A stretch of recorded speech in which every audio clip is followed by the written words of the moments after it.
kita ikuti prosesnya step by step.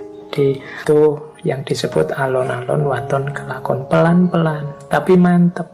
Itu arahnya ke situ. Kalau memang waktunya di atas, ya kita akan di atas. Kalau belum waktunya, seperti apapun kita tetap di bawah. Segalanya ada pergilirannya sendiri. Kalau memang belum jatahnya, tidak akan nyampe ke kita. Kalau memang sudah jatah kita, apapun yang terjadi akan sampai. Maka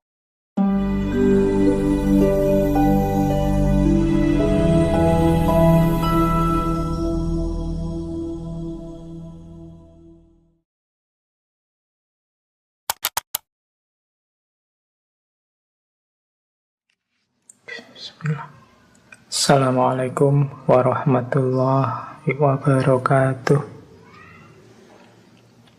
Bismillah. Mari teman-teman kita lanjutkan ngaji filsafat kita. Ini ada kalimat yang saya suka dari beliau malam hari ini saya bawa. Kata beliau, Ki Ageng Surya Mentaram, di atas bumi ini dan di kolong langit ini tidak ada barang yang pantas dicari, dihindari, atau ditolak secara mati-matian. Meskipun demikian, manusia itu selalu berusaha mati-matian untuk mencari, menghindari, atau menolak sesuatu. Walaupun kadang memang tidak sepantasnya dicari, ditolak, atau dihindari. Padahal apa yang dicari atau ditolaknya itu tidak menyebabkan orang bahagia dan senang selamanya, atau susah dan celaka selamanya. Tetapi pada waktu orang menginginkan sesuatu, pasti ia mengira atau berpendapat bahwa jika keinginanku tercapai, tentulah aku bahagia dan senang selamanya. Dan jika tidak tercapai, tentulah aku celaka dan susah selamanya. Ini karakternya manusia. Padahal menurut Ki Ageng Surya Mentaram, mbok yo jangan begitu. Menginginkan sesuatu boleh, tidak suka atau menolak sesuatu boleh, tapi tidak harus semati-matian itu. Seolah-olah kalau gagal memperoleh yang diinginkan atau menolak yang tidak disukai, terus hidupmu hancur. Atau kalau memperoleh yang kamu inginkan dan menyingkirkan yang kamu tidak sukai, terus hidupmu bahagia terus gitu. Tidak begitu.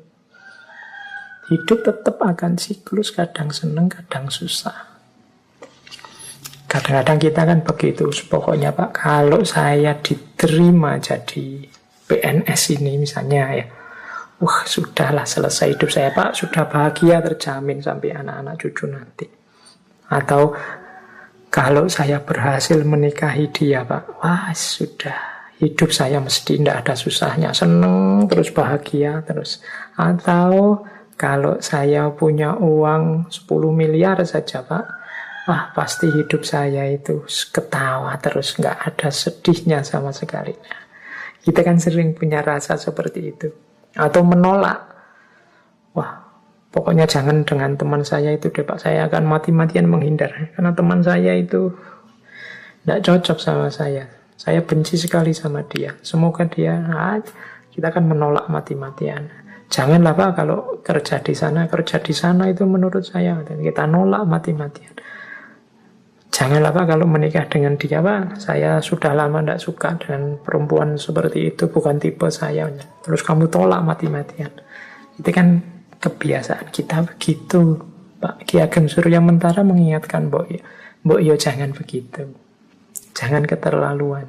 Keterlaluan mencari atau keterlaluan menghindari. Seolah-olah kalau berhasil yang engkau cari, hidupmu bahagia selamanya, atau sebaliknya. Kalau tidak berhasil menolak yang engkau benci, hidupmu susah selamanya. Tidaklah. Hidup itu akan selalu gilir berganti antara senang dan susah. Baik, teman-teman, kita lanjutkan. Kalau tadi sudah kita bahas tentang orientasi hidup masyarakat Jawa dengan memedomani Cokro Manggilingan. Sekarang kita lanjutkan prinsip-prinsip hidup, sikap-sikap konkret ideal masyarakat Jawa sesuai dengan falsafah Cokro Manggilingan ini. Jadi ini setelah ini kita lihat prinsip-prinsip apa saja, kebijaksanaan hidup seperti apa saja yang dikembangkan oleh masyarakat Jawa. Ya tentunya secara ideal. Secara ideal itu maksudnya yang diinginkan oleh masyarakat Jawa itu seperti ini. Bahwa dalam perwujudannya, manifestasinya hari ini, falsafah-falsafah, prinsip-prinsip kebijaksanaan yang rasanya luar biasa ini perlahan-lahan mulai terkikis. Ya tanggung jawab kita semua untuk melestarikan, mempertahankan, mengkontekstualkannya kembali dengan kehidupan kita di masa kini. Oke, berhadapan dengan Cokro Manggilingan, prinsip yang paling dasar menurut catatan saya adalah prinsip, ini juga saya ambil dari Ki Ageng Surya Mantaram, ngelemi kahanan, menerima situasi. Prinsip menerima situasi ini mungkin bagi beberapa orang, misalnya yang banyak terpengaruh pandangan-pandangan tentang progres tadi, yang punya wawasan bahwa hidup ini linier, semakin maju, prinsip ngelemi kahanan ini mungkin dianggap prinsip yang pasif, tidak bisa maju. Tapi sebenarnya maksudnya bukan kok orang itu tidak boleh maju atau tidak mau maju, tapi orang itu pertama-tama harus menerima situasi yang dihadapinya saat ini. Maju tapi tidak menerima situasi yang dihadapi saat ini, seringkali produk-produk, mungkin pikiran, mungkin budaya, mungkin gagasan yang dihasilkan jadinya tidak nyambung dengan identitas kediriannya. Tidak cocok. Untuk bisa seseorang itu maju kan harus jelas di mana dia berdiri, harus menerima situasi tempatnya berdiri. Baru kelihatan kita ini maju atau mundur. Tapi kalau orang tidak nggelemi kahanan, tidak menerima situasinya sekarang, susah kita membaca ini orang maju apa mundur, apa setback. Ini yang mungkin menurut saya jadi akar kritiknya beberapa tokoh terhadap peradaban modern. Jadi melupakan kondisi nyata, khususnya kondisi mental spiritual dirinya. Sehingga yang material maju, tapi kemudian yang mental spiritual jadinya mundur. Oke, baik. Nah, Cokro Manggilingan atau ngelemi kahanan yang jadi perwujudan prinsipnya Cokro Manggilingan ini, ada kalimat yang saya suka dari Ki Ageng Surya Mantaram itu, yaitu saiki ning kene ngene aku gelem. Jadi mengalami apapun yang memang sudah kenyataan dalam hidup kita, memang sudah terjadi begitu, harus kita terima. Saiki, sekarang, mengkene, di sini, ngene, seperti ini, aku gelem, aku mau. Jadi apapun yang kita alami, yang terjadi dalam hidup kita, pertama-tama kalau bahasanya Nietzsche, filosof barat populer yang terkenal sekali, itu ada istilah jasachen. Jasachen itu mengiyakan hidup. Itu sama dengan menggelemi kahanan ini. Di apapun peristiwa, apapun situasi yang kita hadapi, iakan dulu. Wong ya memang faktanya begitu, kenyataannya begitu. Baru setelah itu ingin kita perbaiki kah, ingin kita kembangkan kah, ingin kita lebih maju lagi kah, ya monggo. Tapi tetap pertama-tama harus nggelemi kahanan. Saiki, di sekarang. Jadi tidak usah nunggu nanti besok-besok atau hidup di masa lalu kemarin-kemarin. Ndak. Ya wis, kenyataannya sekarang apa? Ning kene itu di sini.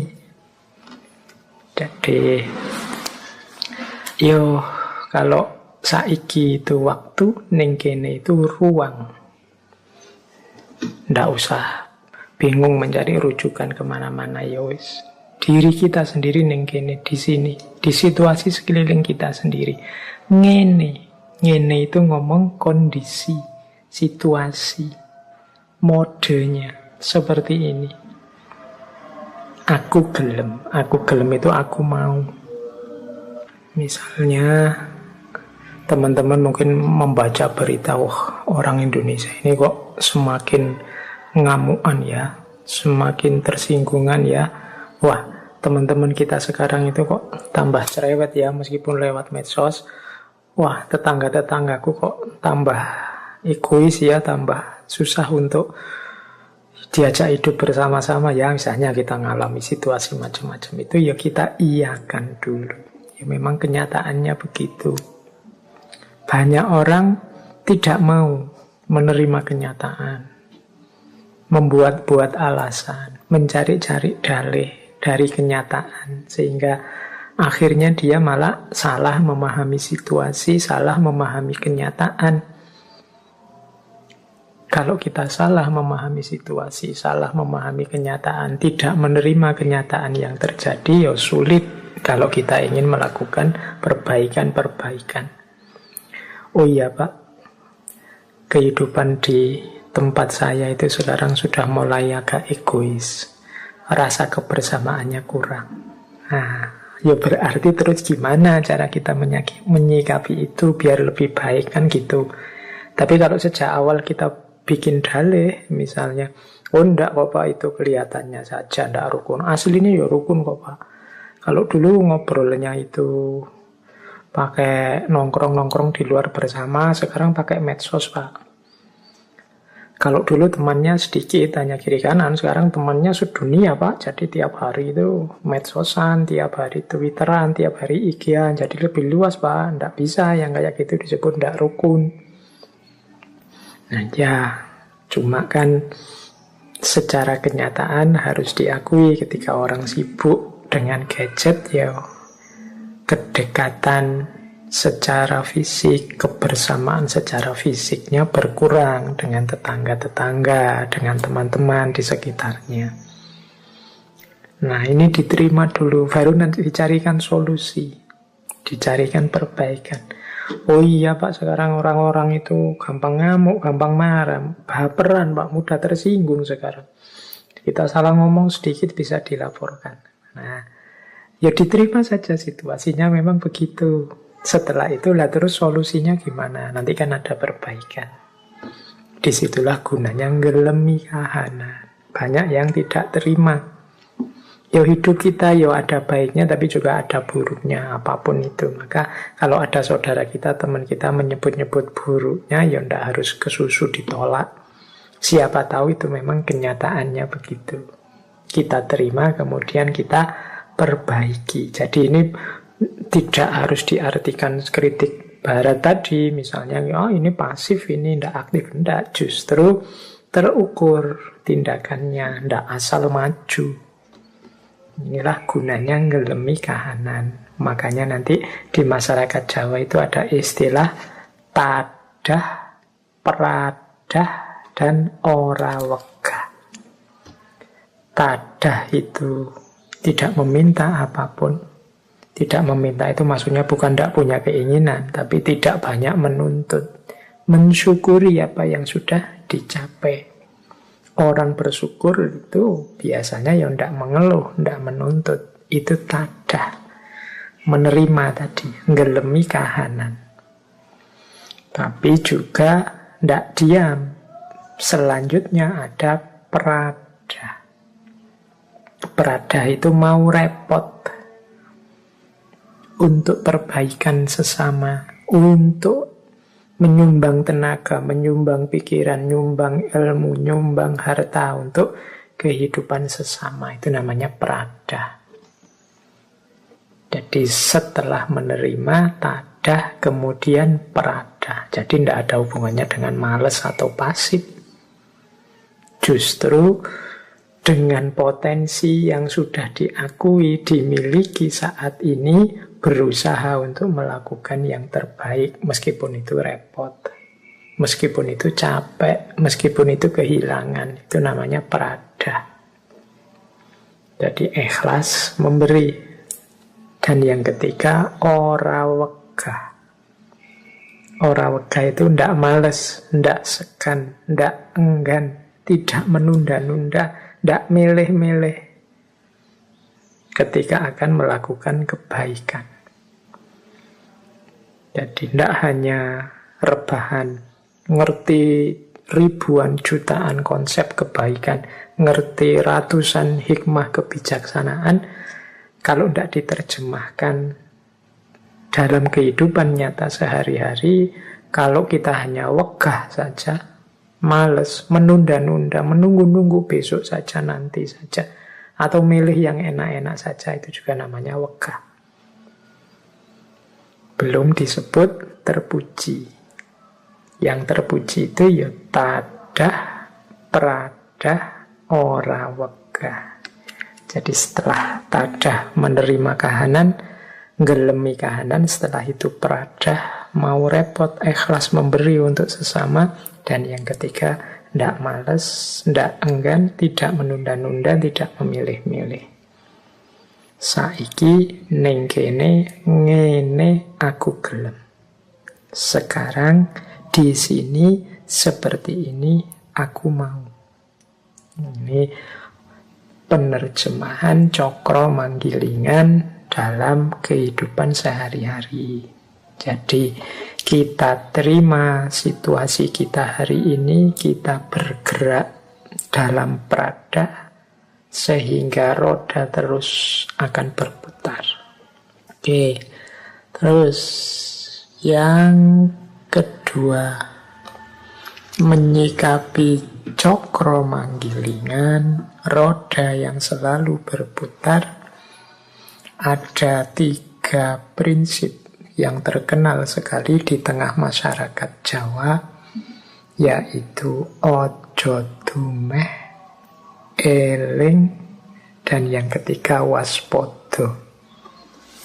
Ini di hampir semua tema kita yang membahas tentang falsafah Jawa, selalu saja muncul kata-kata ini.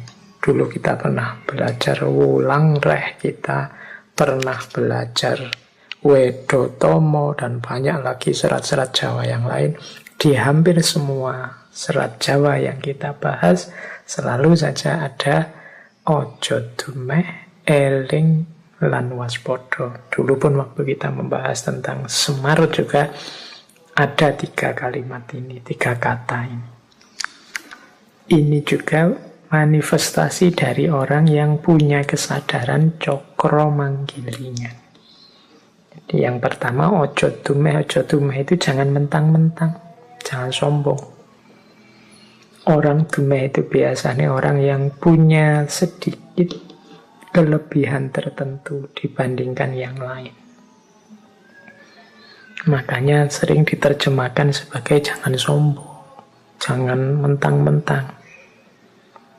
Jangan mentang-mentang pinter, terus menyusahkan orang lain dengan ilmu kita. Jangan mentang-mentang kaya, terus senang-senang saja, tidak peduli dengan sesama. Jangan mentang-mentang jaya, mentang-mentang sukses, terus menganggap rendah yang lain, semua dianggap levelnya di bawah dia. Itu namanya dumeh. Jadi ojo dumeh. Jangan mentang-mentang ganteng terus sakar PDW gonta-ganti pacar, itu juga ojo dumeh. Jangan mentang-mentang followernya banyak, jangan mentang-mentang apalah, so banyak mentang-mentang itu biasanya ada kelebihan sedikit. Jangan mentang-mentang lah. Mengapa hidup ini berputar? Engkau yang kaya, seberapa banyak kekayaanmu kalau Allah mau, detik ini juga besok bisa habis. Kurang apa sebelumnya kaya Nabi Ayub, tapi kemudian hartanya habis, bahkan sakit-sakitan, kehilangan segalanya. Ojo dume. Engkau yang jabat, engkau yang jaya sukses, engkau yang pinter. Banyak orang pinter yang keblinger. Maka ojo dume. Apalagi engkau yang ganteng, ojo dume. Engkau yang cantik, ojo dume. Seberapa lama bertahan kecantikan, kegantenganmu, kekayaanmu, jabatanmu, ojo dume. Hidup ini berputar. Yang kedua, eling. Eling ini berarti ingat. Eling lan waspada itu biasanya disebut bareng satu paket. Eling itu kesadaran vertikal. Selalu ingat, selalu sadar ada Tuhan, ada Allah yang mengamati kita. Maka jangan lupa diri. Dan yang ketiga, waspada. Waspada itu kesadaran horizontal. Jadi hati-hati.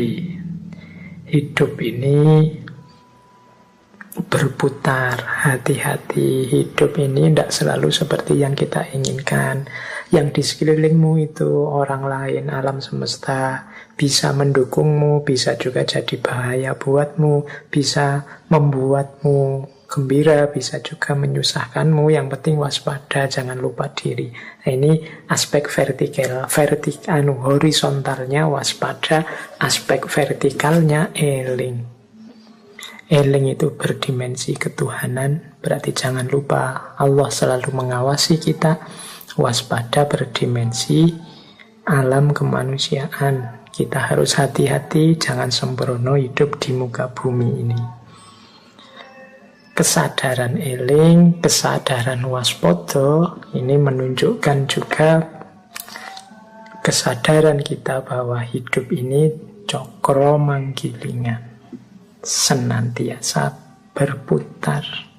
Orang yang tidak eling, tidak waspada, apalagi dumeh, dia tidak sadar bahwa hidup ini berputar, maka jangan kaget kalau tiba-tiba jatuh, kalau tiba-tiba rodanya balik, yang dari atas sekarang sampai bawah, sakitnya akan luar biasa, hancurnya akan luar biasa, karena kita tidak sadar, tidak siap. Jadi yang kedua, prinsip dasar dalam hidup menyikapi cokro manggilingan adalah ojo dumeh, eling lan waspada.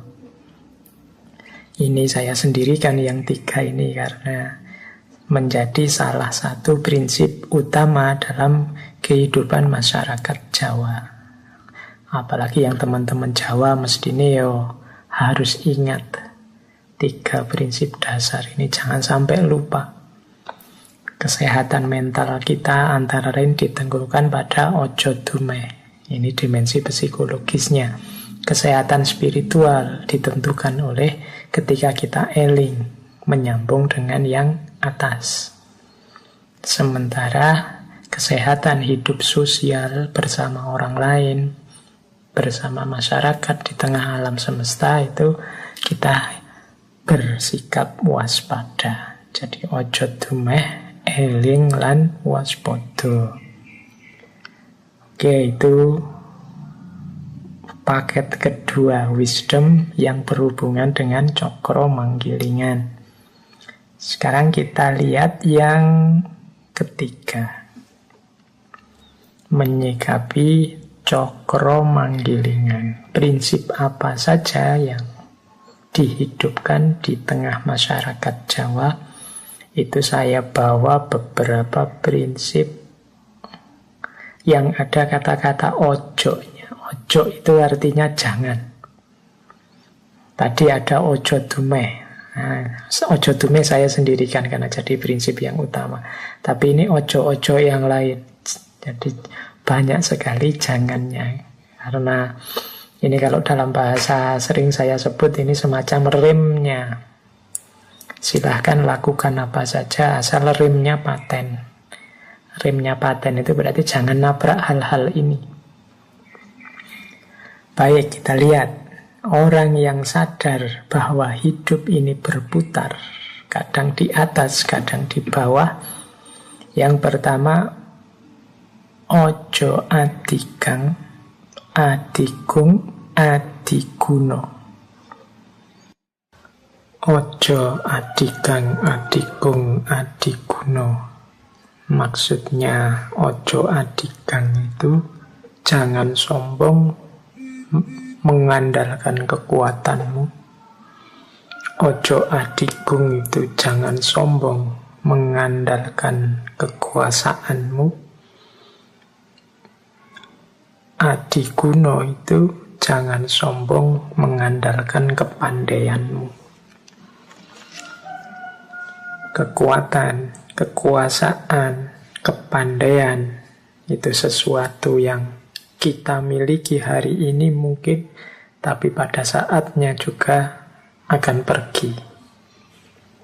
Tidak ada orang kuat selamanya, atau dia berkuasa terus-terusan selamanya, atau dia pinter terus, pinter dalam segala hal. Tidak.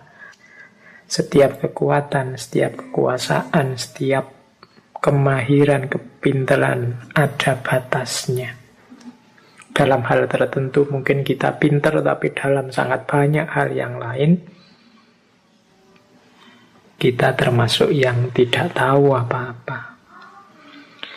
Di ranah tertentu mungkin kita berkuasa, punya kekuatan, punya kekuasaan, tapi di ranah yang lain yang justru lebih banyak, lebih luas, kita tidak punya kuasa apa-apa, tidak punya kekuatan apa-apa. Yang namanya manusia selalu ada batasnya.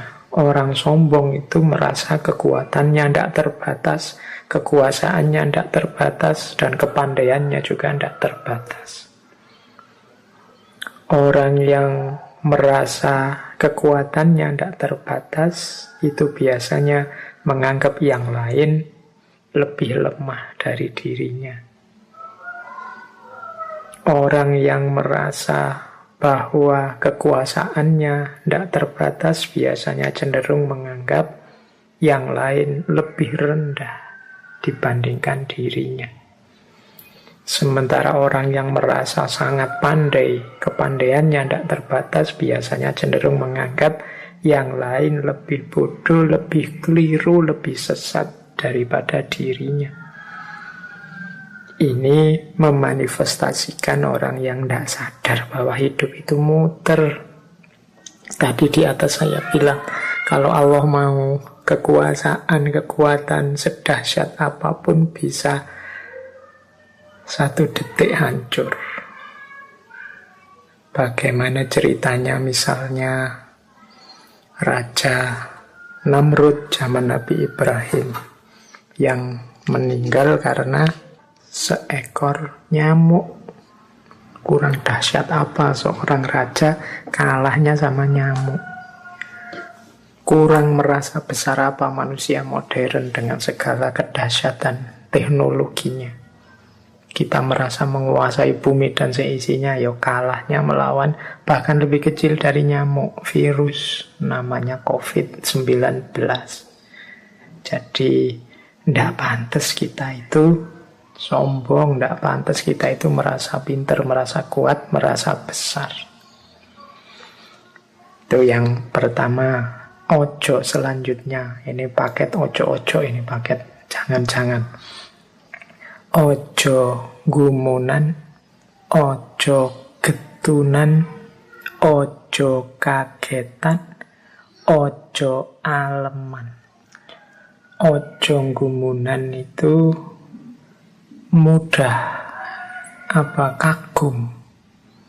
Ada apa-apa dikit, wow, ada apa-apa dikit, wow.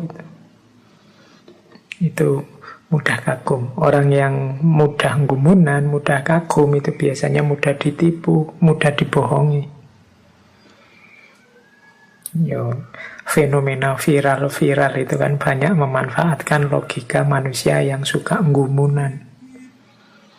Wah, tadi itu ada ini loh, peristiwa alam yang begini loh. Wah, tadi itu gumunan, orang kagetan. Jadi orang kaget itu biasanya terus orang gumun itu biasanya tidak waspada. Orang wow itu biasanya terus tidak bisa berpikir jernih. Jadi bagian ojo yang kedua ini menggiring orang tidak bisa berpikir jernih. Gumunan. Kalau kita sadar cokro manggilingan, sadar bahwa segala sesuatu sudah ditentukan oleh Allah, mungkin kita tidak terlalu gumunan. Kalau Allah menghendaki, ya apapun bisa terjadi. Yang kedua, ojo getunan. Getunan itu mudah menyesal. Orang yang mudah menyesal itu menunjukkan bahwa perbuatannya tidak terkontrol atau tidak maksimal. Orang menyesal itu kan karena mbok kemarin aku begini, akhirnya ndak begini. Mbok kemarin aku begitu, akhirnya ndak. Itu orang mudah menyesal itu biasanya orang yang sembrono, tidak serius, tidak memberikan apa yang dia punya sepenuhnya. Ujian misalnya, ala ujian aja dikerjakan sak-sae, yang penting lulus ya wis. Akhirnya nilainya jatuh. Nah, itu kan kita menyesal. Mbok coba kemarin saya ngerjainnya sungguh-sungguh, mestinya nilaiku lebih bagus lagi. Getun, ya salahnya sendiri kemarin tidak serius. Jadi getun, tidak memberikan yang 100%, tidak berupaya sepenuhnya. Ini menyebabkan orang getunan. Jadi cirinya orang getun itu menyesali masa lalu. Mengapa masa lalu disesali? Karena dia tidak serius. Maka ojo getunan. Berarti apa? Berikan sepenuhnya apa yang engkau mampu.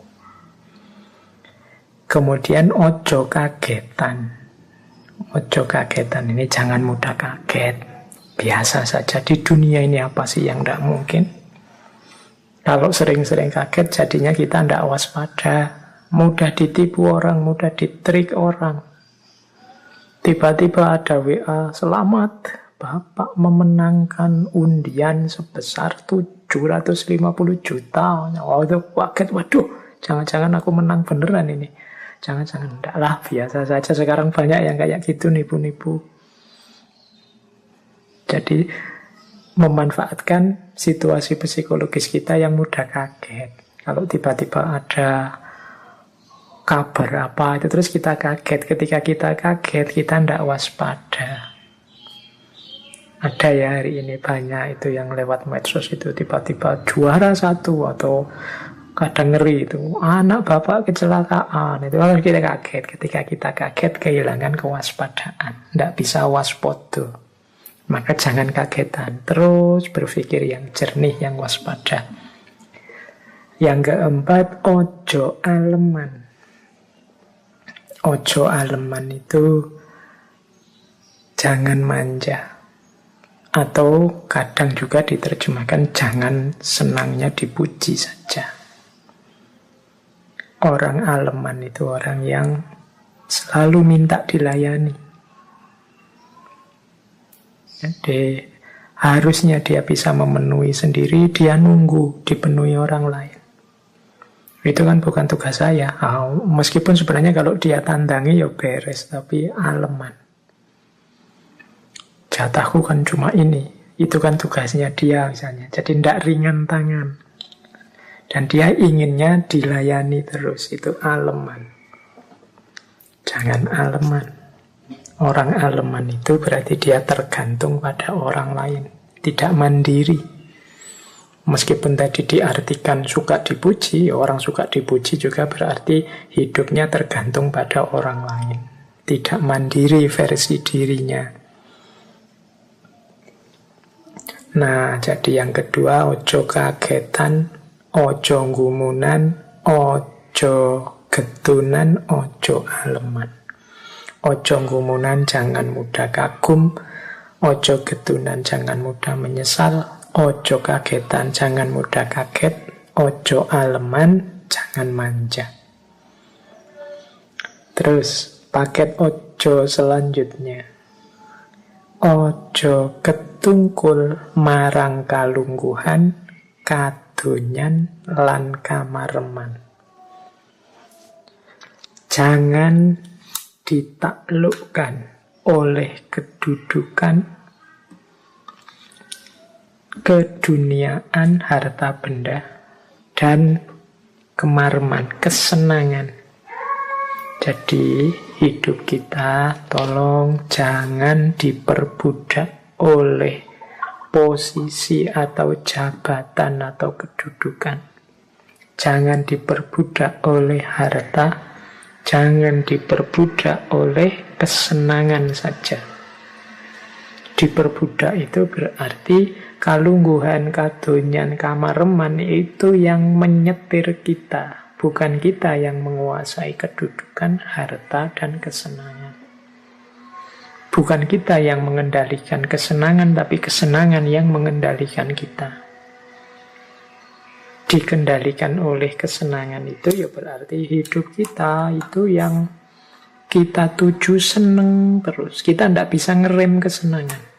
Kalau sudah seneng itu terus yang dicari, dikejar sampai lupa segalanya. Itu berarti kita disetir oleh kesenangan. Kalau sudah begitu ya berarti kita tidak sadar cokro manggilingan. Hati-hati, hidup itu berputar. Kadang orang mencari kesenangan saja, jatuhnya malah kesusahan yang tidak ada akhirnya.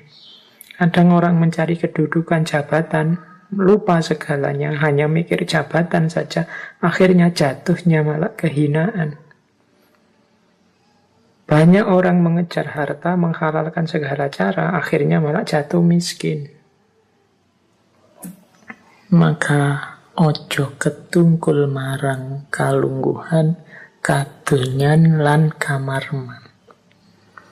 Ini diingat-ingat prinsip ini ya teman-teman, apalagi yang ini menjelang era-era mau berjuang, mungkin sudah lulus kuliah, mau bekerja, mau menikah, membangun rumah tangga, dan seterusnya. Ojo ketungkul marang kalungguhan, kadonyan lan kamareman. Saya lanjutkan, ini waktunya tambah lama, tambah menipis. Ojo keminter, mundak keblinger, ojo cidro, mundak ciloko. Keminter atau kuminter itu maksudnya kalau di bahasa Indonesia kan sekarang mungkin sok pintar.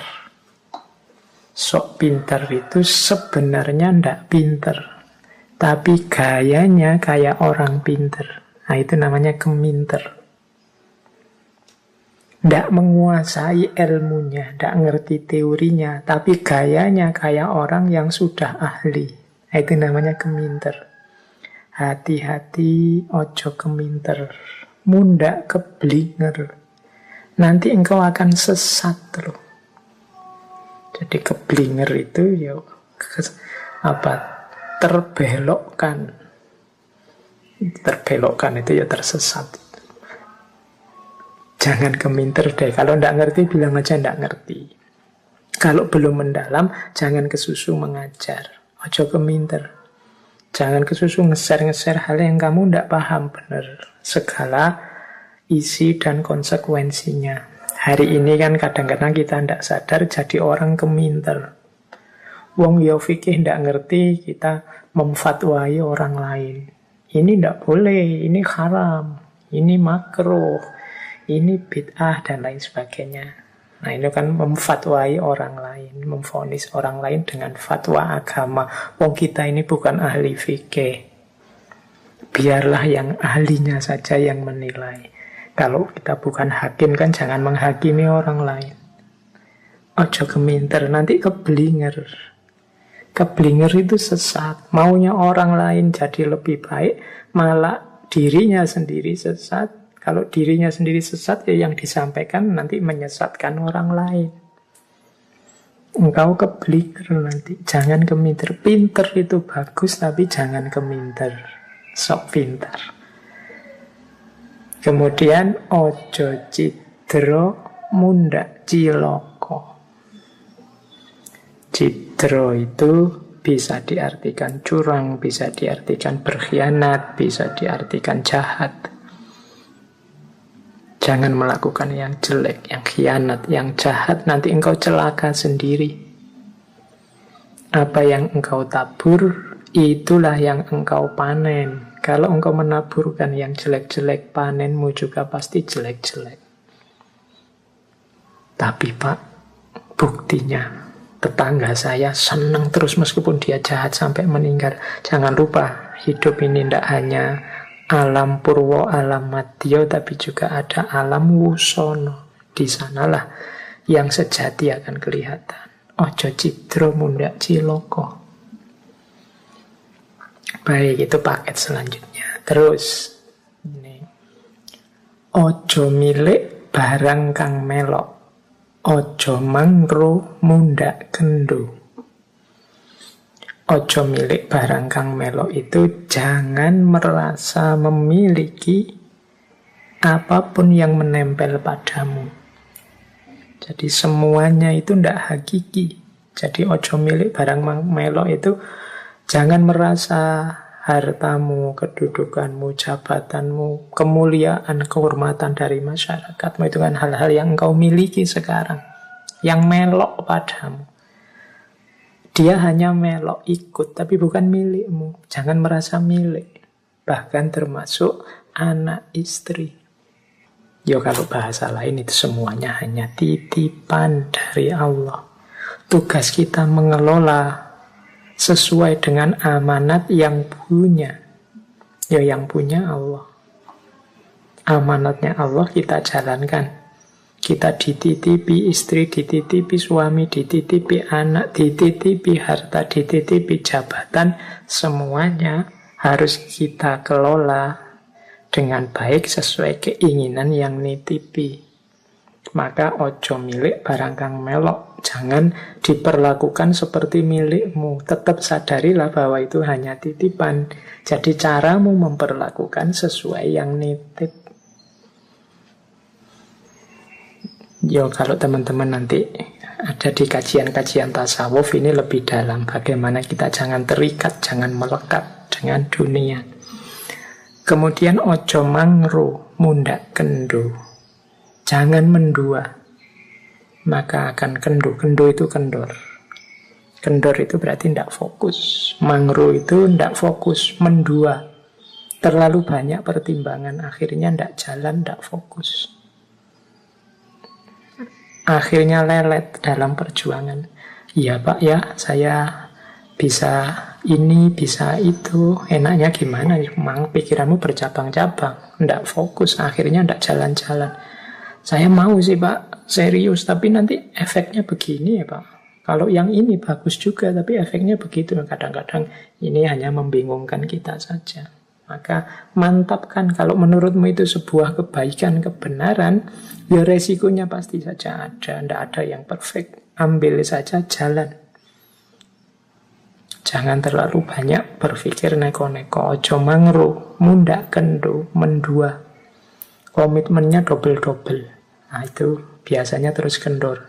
Tidak ada yang 100% semua.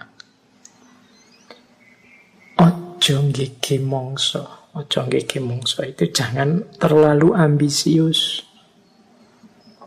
Jadi ojo gigi mongso itu ya jangan terlalu berambisi tentang sesuatu. Dunia ini cokro manggilinya. Kalau saatnya memang engkau di atas, ya akan di atas. Kalau saatnya hal itu memang jatahmu, takdirmu, yang akan engkau alami. Ojo gigi mongso. Punya cita-cita boleh, punya keinginan boleh, tapi jangan ambisius. Jangan mewajibkan sesuatu yang di luar kekuasaanmu. Pokoknya saya tahun ini harus sudah naik haji. So, sekarang yang sudah terdaftar saja bisa mundur karena virus corona. Ojo gigi mongso. Saya harus jadi yang nomor 1 di dunia sekarang ini Pak, ojo bikin mongso lah. Yang biasa-biasa saja, jangan terlalu diperbudak oleh ambisi-ambisi duniawi. Baik, ini waktunya sudah mau habis. Ada beberapa lagi, saya baca cepat saja ya, semoga nanti lain waktu bisa kita lanjutkan khazanah-khazanah falsafah Jawa yang lain. Ada cara menyikapi cokro manggilingan yang lain, yaitu alon-alon waton kelakon. Alon-alon waton kelakon ini falsafah Jawa yang sering dikritik orang, dianggapnya orang Jawa itu terus berarti lelet, ndak bisa kerja efektif, kerja yang cepat, ndak. Alon-alon waton kelakon itu fokus pada hasilnya. Alon-alon waton kelakon itu mau menggembalakan prosesnya, mau mengikuti step-stepnya, ndak kesusu. Ada logika kalau dalam filsafat itu namanya pragmatisme. Fokus pokoknya gimana caranya hasilnya segera kelihatan. Ndak, kalau di Jawa alon-alon waton kelakon itu intinya di hasil sepenuhnya sesuai yang kita inginkan. Kita ikuti prosesnya step by step. Jadi itu yang disebut alon-alon waton kelakon, pelan-pelan tapi mantep. Itu arahnya ke situ. Kalau memang waktunya di atas, ya kita akan di atas. Kalau belum waktunya, seperti apapun kita tetap di bawah. Segalanya ada pergilirannya sendiri. Kalau memang belum jatahnya, tidak akan nyampe ke kita. Kalau memang sudah jatah kita, apapun yang terjadi akan sampai. Maka jangan gigi mongso, alon-alon saja.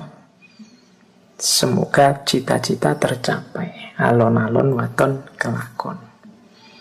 Ada juga mungkin falsafah yang lain, yang ini juga saya tulis, sopo nandur bakal ngunduh. Siapa yang menanam, dia yang akan panen, menuai. Fama ya'mal miskola dzarratin khairan yarah wa ma ya'mal miskola dzarratin syarran yarah. Becik ketitik olo ketoro. Barang siapa melakukan kebaikan, dia akan terlihat. Barang siapa melakukan kejelekan, dia juga akan terlihat. Dan yang terakhir saya bawa, Gusti Allah ora sari. Nah, ini juga falsafah yang menurut saya luar biasa dari tradisi Jawa, yaitu Allah itu tidak tidur. Tidak usah khawatir. Pak, saya itu sudah serius loh Pak. Kok rasanya roda saya tidak naik-naik ke atas ini, kok di bawah terus. Pak, saya sudah melakukan banyak sekali kebaikan. Salah saya apa tuh Pak? Kok nasib saya seperti ini? Itu kan kita rasanya menggugat Allah. Tidak usah khawatir. Gusti Allah ora sare. Yang penting tandurlah yang baik-baik, maka engkau akan panen yang baik-baik. Becik ketitik, olo ketoro, ikuti prosesnya. Alon-alon waton kelakon, ojo gigi mongso. Oke, saya kira itu ya teman-teman. Wah, saya lihat waktunya sudah belandang sedikit ini. Bagi yang ingin menyambungkan dengan mungkin beberapa ayat kalau dalam Al-Quran tentang cokro manggilingan ini, bagaimana hidup ini dipertukarkan, dipergilirkan, ada putarannya, boleh nanti mengecek tafsirnya surat Ali Imran ayat 140. Iyam saskum korhum fakot masal qauma korhum mithluh watilkal ayyamu nudawiluha bainan nasi waliya'lamallahu alladhina amanu wa yattakhidha minkum syuhada wallahu la yuhibbuz zalimin. Ini ayat ini turun berkenaan dengan perang Uhud. Jika kamu mendapat luka, maka sesungguhnya kaum itu pun mendapat luka yang serupa. Ini kalau dalam tafsir-tafsir, Allah menjelaskan kepada umat Islam saat itu yang baru saja dalam tanda petik ya kalah di perang Uhud. Jadi Allah menunjukkan kalau engkau mendapatkan luka pada perang Uhud ini, sesungguhnya kaum kafir itu juga sebelumnya mendapatkan luka yang sama, yaitu pada perang Badar. Iyam saskum korhum fakot masal qauma korhum mithlu. Jangan terlalu sedih, memang hidup itu berputar begitu, itu mungkin maksudnya ayat begitu. Kadang dia yang dapat luka, kadang kita yang dapat luka. Watilkal ayyamu nudawiluha bainan nas. Dan masa-masa, pergantian masa-masa itu kami pergilirkan di antara manusia. Waliya'lamallahul ladzina amanu, supaya Allah bisa membedakan mana orang yang beriman, dan supaya ada juga yang jadi syuhada di antara kalian. Jadi silahkan dipedomani pergiliran hidup ini.